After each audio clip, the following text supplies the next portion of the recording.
Welcome back to session 2.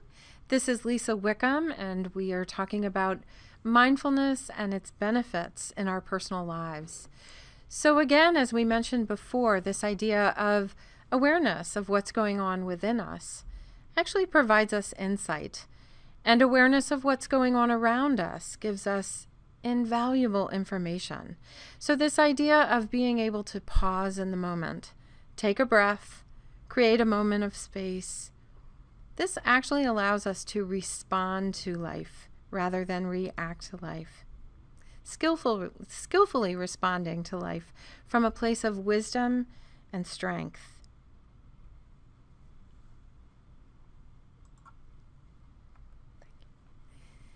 So how does mindfulness help us? As human beings, we have something called the stress response. You may have heard of it before. When we become stressed, when something is alarming to us, we have the fight, flight, or freeze response. And you're probably familiar with that from some particular episodes in your life. What mindfulness does for us is it kind of counteracts that stress response. It lowers the heart rate, it lowers the blood pressure, slows the respiratory rate, the breathing. It actually even lowers our blood sugar and our cholesterol, increases blood flow to the brain, the heart, and other vital organs. And mindfulness actually boosts our immune system. It does this just through calming ourselves. It's an excellent means of stress relief, stress management. So when we take a few deep breaths, when we take a moment to recognize what's going on with our thoughts, to let go of reactivity, we have the opportunity to invite ease, to calm the mind, to calm the body. This idea of bringing the stable mind, right? Stable body, stable life. Bringing open-hearted awareness to our own thoughts, our own attitudes, our own judgments. This actually allows us to see ourselves and others from a place of non-judgment and compassion. And this is breakthrough. This is where the relationship with ourselves shifts. If we can learn how to befriend ourselves and meet ourselves with a sense of kind regard, this literally impacts our health and well-being in a very positive way. And it also allows us to see things with more clarity, to see things as they are, rather than seeing things from our own perspective, which can really shift if we're in an emotional storm. So let's talk for a few moments about loving kindness. Kindness actually has become an archaic word in our culture. This culture teaches us that to be kind is to be weak. In reality, kindness is a strength, and it requires strength and courage to practice. So as you can see on your screen, these ideas, these qualities really of loving kindness, accepting ourselves as we are. This is a strength-based practice, and it's not easy. So a few words around kindness as opposed to being nice. We hear a lot in our culture. We're taught often as little children to be nice. And sometimes we're taught to be nice at all costs, even sometimes to our own cost of well-being. I wonder if any of you can relate to the saying that many of us have heard as children: if you have nothing nice to say nothing at all. Kindness is more than being nice. It's a deeper state of being. Kindness slashes through illusion. It slashes through to the truth of the matter, and it requires acting with integrity. So some of the things that kindness talks about is saying no when we mean no, saying yes when we mean yes. This is not always easy to do. So again, setting the intention of goodwill toward ourselves first, meeting ourselves with a sense of kind regard, self-kindness versus self-criticism,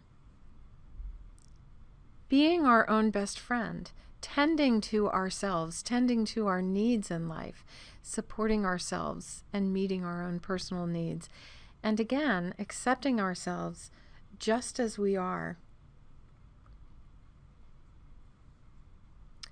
So the difference between self-compassion and self-esteem, just a few words on this because it's so important. The definition of self-compassion, one definition of it, is bearing witness to our own suffering and then offering care and kind regard and ease. Self-compassion is not letting ourselves off the hook. It's not letting ourselves not be accountable or responsible for our actions. It's being kind to ourselves. It's forgiving ourselves when we make a mistake. Being compassionate with ourselves when we're struggling with something. Not beating ourselves up, which is the habit that most of us have. So self-compassion might sound something like this. Wow, this is hard. How can I support myself in the moment?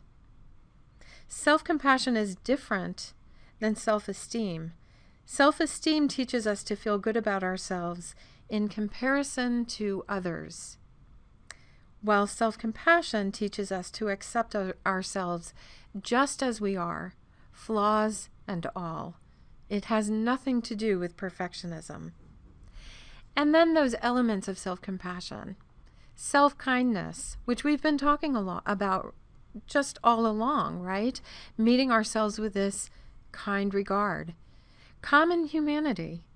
Knowing that it's part of being human to suffer, to have difficulty, to make mistakes. We're all in this together. And then again, mindfulness, that third component. Mindfulness is the basis of all of this. So let's do another practice. This practice is going to be a kindness practice. This may feel a little bit foreign to you because this is not something that we're typically taught in our culture. So just walking into this practice with an open mind, settling in, bringing that sense of curiosity. So taking that position of comfort, sitting in a chair perhaps, just doing something comfortable with your hands, resting them in your lap. Closing your eyes if you're comfortable doing so. Or again, just taking that soft, unfocused gaze, maybe at the screen in front of you. And really bringing the attention inward. So we'll start this practice by just bringing awareness to the breath. First, just noticing where you feel your own breath inside your own body. And just bringing your attention right there. Noticing what it feels like with the in-breath and noticing what it feels like with the out-breath. Inviting the body to relax and release. And now shifting into a kindness practice. Just kind of opening yourself to your own goodwill, your own innate goodness, and offering goodwill to yourself. Perhaps resting on these phrases. May I be happy. May I give myself permission to experience happiness.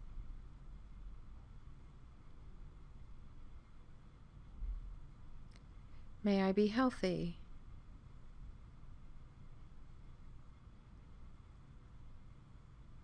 May I be kind to myself in my thoughts. May I be kind to my body.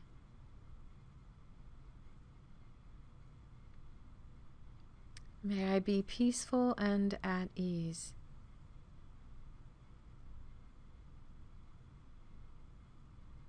May I give myself permission to be at ease.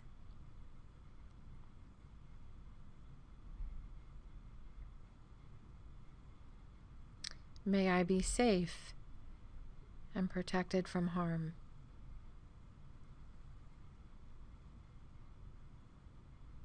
May I be safe and protected from harm.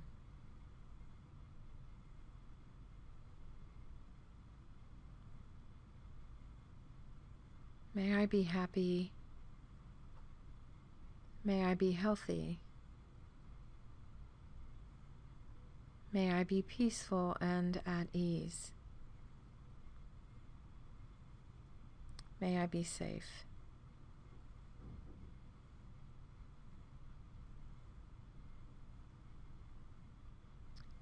And whenever you're ready, you can open your eyes if they've been closed. Come back into this space together. Just take a moment to check in with yourself. Notice how you feel. Notice if that shifted anything or not. And perhaps even set an intention for yourself. What would your intention for yourself be for today?